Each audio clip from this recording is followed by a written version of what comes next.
Welcome back to the wild, weird world of Twisted Metal. If Season 1 felt like a madcap, Mad Max meets Zombieland Joyride, then Season 2 takes that same chaotic energy and gives it a clearer purpose.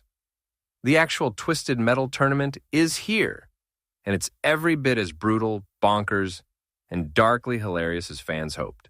The first 3 episodes launch us straight into the madness, with characters competing in a multi-stage vehicular deathmatch, where the ultimate prize is one wish granted. Sounds simple, right? Not even close.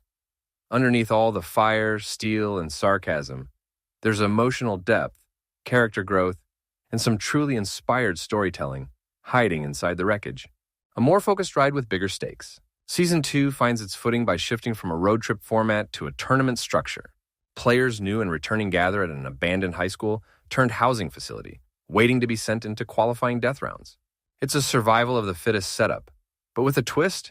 Each contestant has a reason to fight, and a few of them may even tug at your heartstrings before they're blown to pieces. John Doe and Quiet are now fully established as the heart of the show. Their chemistry, humor, and emotional arcs remain compelling, even as their paths split and real-life traumas bubble to the surface. John's amnesia complicates a long-awaited sibling reunion, while Quiet stumbles into a bizarre connection with a sharp, rebellious teenager named Mayhem, played to perfection by Sailor Belcurda.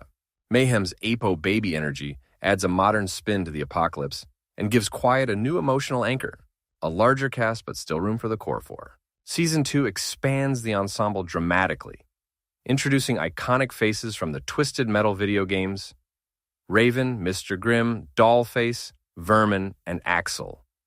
Even if you're not a die-hard fan of the franchise, the show does a good job making these characters accessible, whether they're here for the long haul or just long enough to explode in a fireball.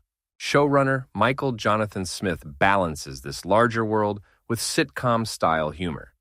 Think Community with chainsaws.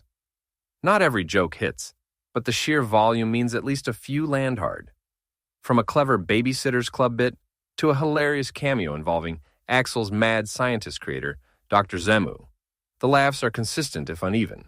Episode highlights and twisted turns. Episode 1 sets the tone with chaos, quickly reestablishing the stakes and launching new rivalries. The tension is immediate and the vibe is anything but chill. Episode 2 gives us space to breathe and reflect, exploring emotional wounds and character motivations while still planting explosive traps. Episode 3 goes full throttle into betrayals, supernatural hints, yes, Calypso's wish-granting powers are literal, and a big twist that flips the competition upside down. The clown, the mayhem, and the magic. Sweet Tooth brought to life by Samoa Joe's physicality. And Will Arnett's voice continues to steal every scene. He's ridiculous, homicidal, weirdly sentimental, and somehow still lovable. His chaotic friendship with Stu, Mike Mitchell, provides a bizarre but endearing surrogate family dynamic that grounds the over-the-top Carnage. Meanwhile, Calypso, Anthony Carrigan, enters as the twisted ringmaster, promising one true wish to the tournament winner. Whether it's real or a mind game is part of the fun, especially when characters like Mr. Grimm seem just unhinged enough to believe in magic. Blood, jokes, and 90s bangers. As always, Twisted Metal doesn't hold back. Expect flying limbs, vehicular decapitations, and explosions galore, all set to a nostalgic 90s soundtrack that makes the mayhem oddly catchy.